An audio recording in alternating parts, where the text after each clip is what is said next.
1 menit kami persilakan Pak Anies. Terima kasih Pak Ganjar. Pertanyaan ini terkait dengan kinerja Kementerian Pertahanan. Ketika tadi kita bahas sama-sama situasi pertahanan kita, Bapak tadi membahas tentang bagaimana belanja alutsista, bagaimana rencana tentang minimum force itu bisa dicapai dan lain-lain. Bapak melakukan review itu. Nah, di sisi lain Bapak juga waktu itu pernah memberikan penilaian atas kinerja penegakan hukum di Indonesia. Bapak beri skor 5 atas kinerja hukum di Indonesia. Pertanyaannya sekarang, terkait dengan pertahanan, berapa skor yang Bapak berikan atas kinerja Kementerian Pertahanan yang dipimpin oleh Bapak Prabowo? Silakan Pak Ganjar. Baik, masih ada waktunya Pak Anies? Cukup Pak Anies? Cukup. Baik. Baik, langsung saja kami persilakan Pak Ganjar untuk menjawab pertanyaan dari Pak Anies. Waktu Bapak 2 menit dimulai ketika berbicara, silakan. 5 juga. Saya punya datanya dan kemudian akan saya sampaikan. Maka di meja saya sudah saya siapkan data satu persatu. Namun demikian Mas Anies, tentu saja ada yang ingin saya sampaikan dari apa yang tadi sudah saya utarakan. Ketika kemudian kita ingin membangun sistem pertahanan kita, maka dalam perencanaan kita tidak boleh gonta-ganti. Kita mesti ajak, mesti konsisten. Kedua, kita mesti mendengarkan betul-betul dari seluruh matra. Maka seluruh proses perencanaannya harus bottom up. Sehingga saya ketemu dengan seseorang berpangkat cukup tinggi, Pak, kalau Bapak kasih persenjataan kepada saya yang tidak saya butuhkan, sudah saya siapkan museum untuk saya taruh di sana. Situasi seperti ini tentu tidak mengenakan. Tapi ini harus kita buka apapun kondisinya untuk perbaikan bangsa. Kritik, otokritik itu menyehatkan. Tidak ada kok rasa dengki di hati saya. Yang ada adalah bagaimana rasa cinta tanah air ini mesti kita wujudkan. Agar kemudian kita betul-betul bisa menjadi negara kuat di banyak area dan kita berbicara di dunia internasional disegani. Bung Karno pernah menyampaikan itu. Daulat politik itu wajib. Berdikari dalam bidang ekonomi mesti dituju.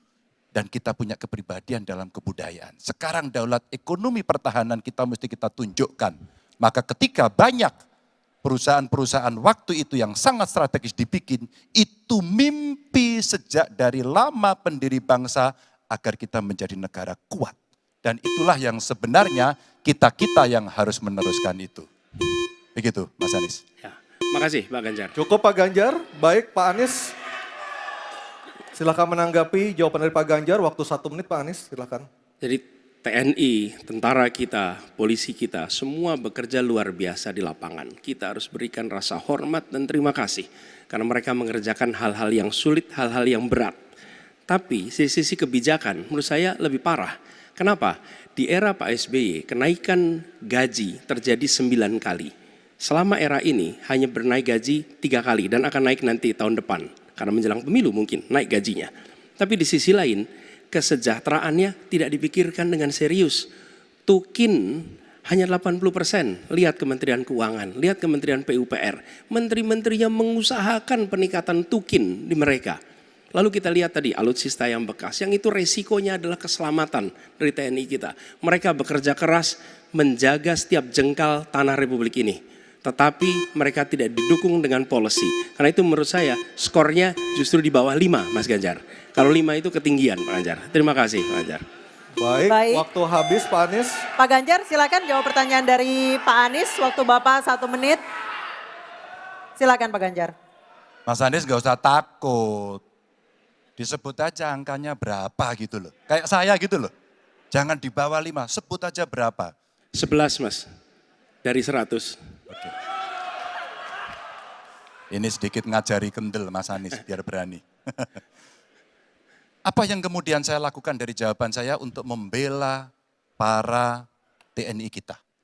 Saya bersama mereka. Saya mendengarkan, saya berkeliling Indonesia, saya mampir bertemu di rumah-rumah mereka, di asrama-asrama mereka. Maka kami tidak mau kalau kemudian mereka, mohon maaf, bertempur dan mati sia-sia. Saya tidak rela. Maka itulah yang saya bela.